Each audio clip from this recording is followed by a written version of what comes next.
Hello, everyone, and welcome back to English Pod. We have an advanced lesson for you today. My name is Marco. And my name is Catherine, and I'm very excited about this lesson, Marco. It's very interesting. It's about a very controversial topic and a very popular person in history, Charles Darwin. That's right. So he's most famous perhaps for his book, The Origin of the Species. And we're going to be talking a lot about science today. So put your thinking caps on. All right. So without further ado, why don't we listen to this dialogue for the first time?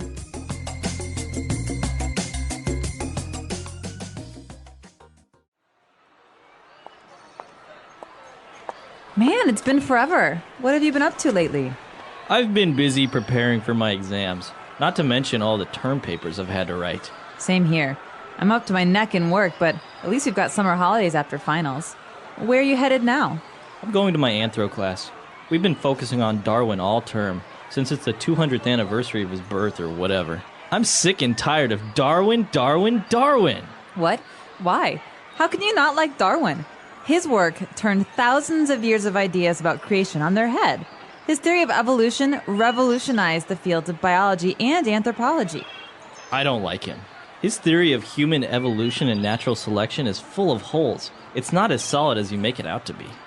Say that again and you'll make enemies with half of the academy, not to mention your professors. Furthermore, the explanation proposed by Darwin about the origin of the species and the process of natural selection constitutes a grand step towards a coherent understanding of the world and its very beginnings. I'm not minimizing his huge contributions to science. It's just that his theory reminds me of the conundrum of the chicken and the egg. What are you talking about? Which came first, the chicken or the egg? This is a classic logical problem, and I think it applies to Darwin's theory. How did the very first living organism come to be? Interesting. I think that question is better suited for my philosophy class. In the meantime, how about we settle this with a duel?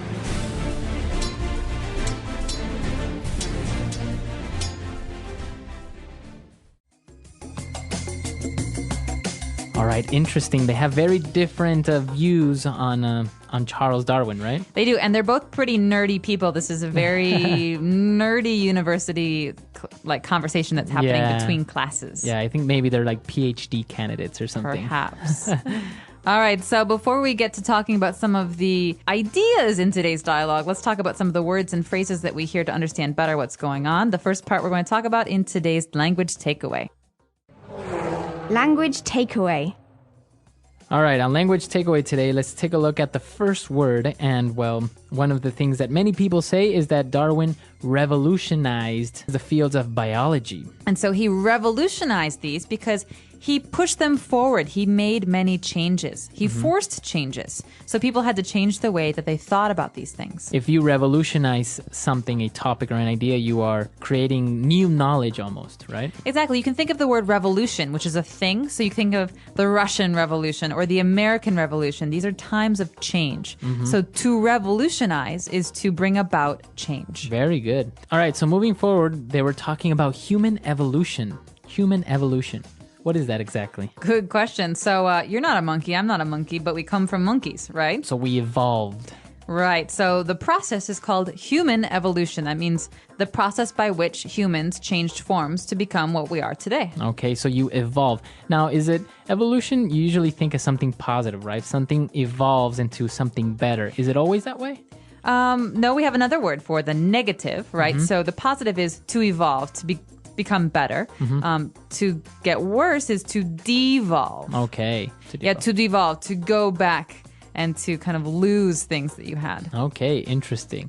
And then they were also talking about Darwin's theory of natural selection. Natural selection. Okay, this is maybe one of the things that Darwin was most famous for, and that's why we've included it in this language takeaway, because it's a key phrase. It's something you hear people talk about a lot. Okay, so natural selection is a process, again, and it's the process by which stronger animals survive over time and weaker animals don't. So if there's a weak species, it can't really survive because it keeps dying and dying, and then finally there's no more. And so this is called natural selection because no one's actually choosing what animals will survive, but it's kind of a natural process. Right, Mother Nature is choosing it. Right. Very good. So natural selection, this is one of This is one of the things that Darwin is most famous for. And, well, as Catherine mentioned, Darwin wrote the book Origin of the Species. Right. So origin means beginning. So the origin of mankind, right? So there are many different kinds of animals. You could even say there are many different kinds of like mammals, but there are many different species within that. So human beings, black bears, koalas, chimpanzees. These are all species. And so a species is a classification. So the origin of the species is kind of a way of telling the story of how all these things came about. All right. The origin of the species. And the last one, this word is kind of strange. He talked about the conundrum of the chicken and the egg. Okay, conundrum. I love this word. It's very funny sounding. Yeah, it conundrum. Conundrum. It means like a problem or a riddle or something that's hard to understand. All right. So in this case, it's the conundrum of the chicken and the egg, right? Which came first? How else can you use conundrum? You could say that maybe there's a situation that's very strange and hard to understand. This is quite a conundrum. This is quite a conundrum we have. Yes. So it sounds very fancy, very well educated. it does. All right. So interesting words on language takeaway. Why don't we move on now to 4 phrases on Fluency Builder? Fluency Builder. All right. On Fluency Builder today, we have 4 phrases, as we said. So what's the first one? The first one is great. It's very visual. You say, I'm up to my neck in work. Or, I'm up to my neck in papers to write. All right, so this means I have so much stuff to do that you could pile it up and it would come up to my neck. So I have as many papers that are almost as tall as I am. Exactly. And so I could say, I'm up to my neck in work. I have no more time to do anything. Sometimes people also say I'm up to here, and then they'll point. They'll point at their forehead or somewhere around their head. I'm up to here with your nonsense. Exactly. So Right. This is a way of saying that I'm really busy. I'm really busy. I'm really tired of it. All right. And our next phrase is one that most mothers use. I'm sick and tired. Ugh, I'm sick and tired of all of your whining. Go do the dishes and don't complain. Right. So it always goes together. You are sick and tired. Right, and sick comes first. So I'm sick and tired of this. I'm sick and tired of your bad attitude. Okay. So, and that means that you are... I'm just tired of it. I don't want you to have a bad attitude anymore. Or I'm just, I'm really done. annoyed by it. I'm annoyed. Okay, sick and tired. And then we saw a phrase that was a little bit separated. He said, the sentence went like this. His work turned thousands of years of ideas about creation on their head. So to turn something on its head. Like you said, Marco, it's split into 2 parts. So he turned the field of computer science on its head. So to turn on its head means to completely reverse something, to turn it around. You think 180 degrees. Okay. And so if biology used to be one way, then Darwin made it completely different. So we can say that Isaac Newton completely turned physics on its head with his theory or his findings on gravity. And then, years and years later, we had Albert Einstein, who turned those theories, or who turned that theory on its head with his own ideas about physics. Very good. So to turn something on its head, to completely change the course of or prove something to be maybe wrong. And the last phrase that we have is the person argued that Darwin's theories were full of holes. Okay, so to say a theory is full of holes is a little bit different than saying that his pants are full of holes, because when you say something is full of holes, maybe they actually have holes. But a theory it's an idea, so it can't have holes. What you're saying is that it's not completely sound. It's not without some problems. And so maybe you're saying that, the cookies are gone out of the kitchen, Marco, and I saw you in the kitchen, so clearly you ate the cookies. Right, so I can say that's full of holes because it was me and it was 3 other people who were in the kitchen, so you can't blame me. It could have been the other 2 people. Right. So if something is full of holes, it's that it has maybe mistakes or it's still missing complete evidence to prove it right. Or it has bad logic. Bad logic. All right. Interesting. So we've taken a look at a lot of words and different phrases here. Let's listen to this argument one last time.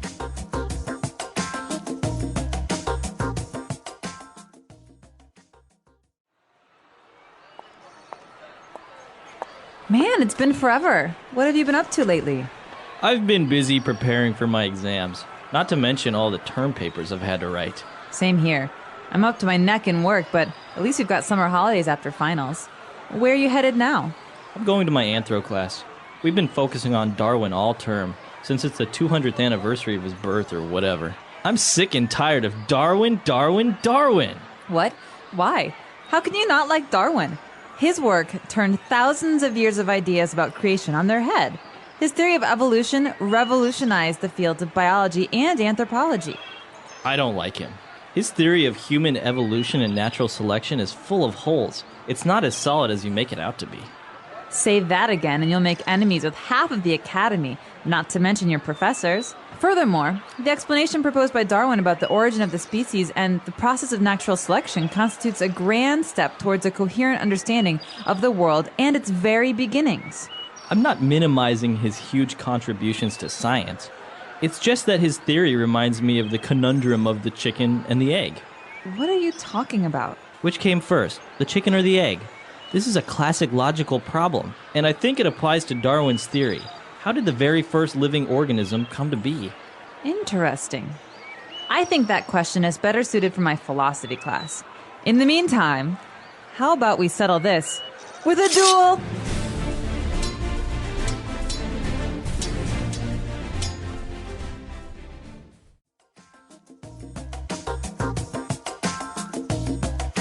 All right, we're back. So interesting, this Darwin's theories and his explanations for the origin of species and life as we know it. But there is the opposite to this, right? There is a certain thing called creationism. There is, and this is a big source of controversy, especially in the United States, because in some places, people want to teach creationism as well as evolution in schools. And so this is the big question. Are they still equal as theories, or is one theory more proven than the other? Right. And it is kind of hard to determine which one is better because one is based on faith. The other one is based more on scientific evidence, right? So they're not really even on the same scale. As we learned before, that's kind of like apples and oranges, right? It is, and there are some people who would say that we have lots of ways of quote-unquote proving what happened in the past, but as long as we weren't there, we never really do know. Right.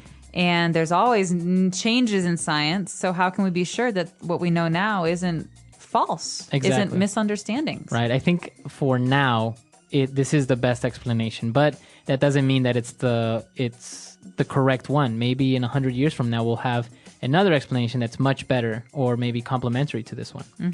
Well, we want to know what you guys think. Come to our website, englishpod.com. We really want to hear your opinions. What do you think about this topic? It is a little bit controversial, so we really look forward to your comments and any other questions you may have. Yep, and just a reference, creationism is the idea that God created the world or a superior being created the world and that everything came from that. And so let us know what you think. I am very curious too. And that's about it for today. All right. So, we'll see you guys there. Bye-bye. Bye.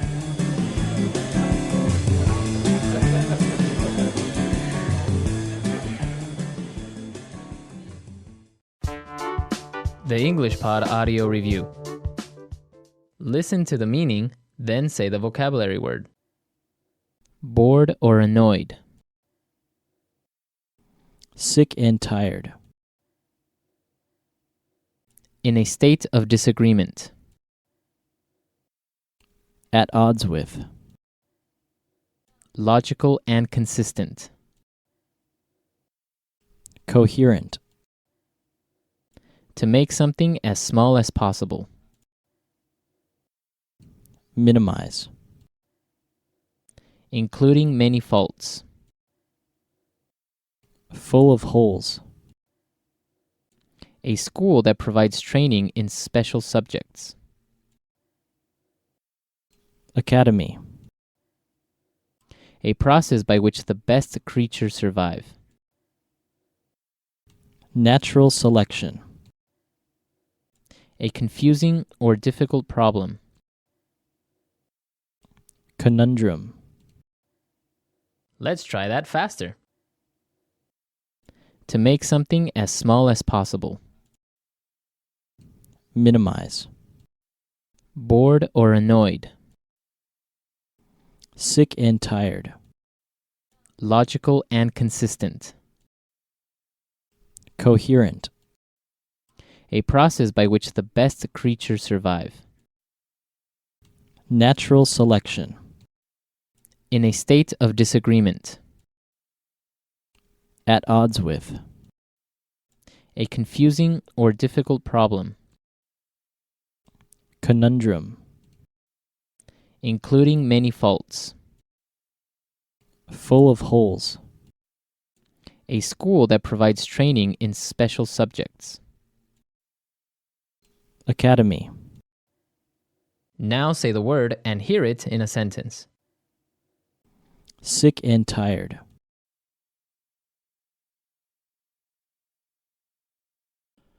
I'm sick and tired of eating beans for every meal. Sick and tired.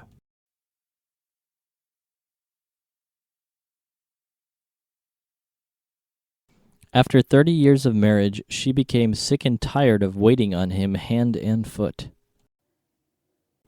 Sick and tired.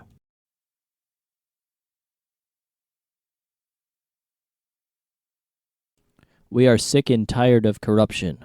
We demand change now. At odds with.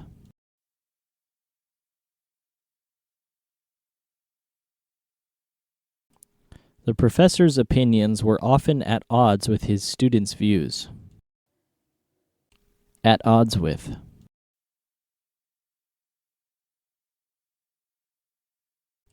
The president was often at odds with Congress. At odds with.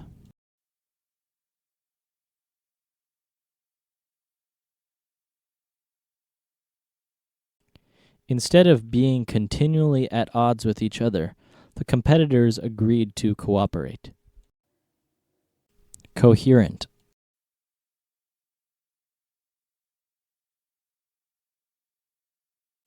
She could speak at length about films in a coherent and eloquent manner. Coherent.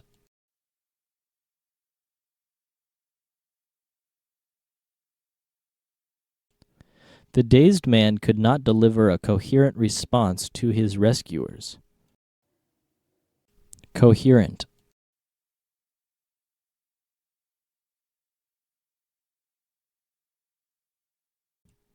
This report is confusing and entirely incoherent.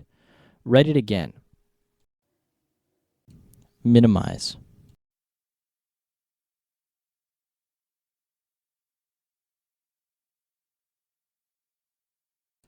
I don't want to minimize your contributions to this company, but you must admit that idea was not yours.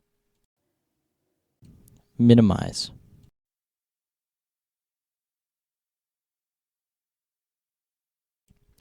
Minimize your impact on the environment and try to recycle. Minimize.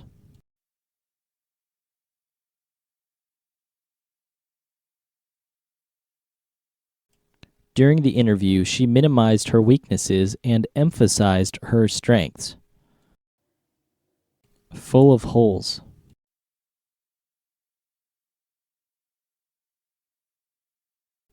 Your paper is well written, but your thesis is full of holes. Full of holes.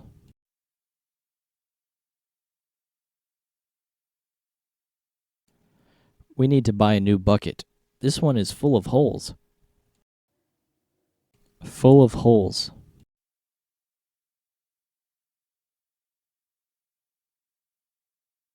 The jury decided the man was guilty because his case was full of holes.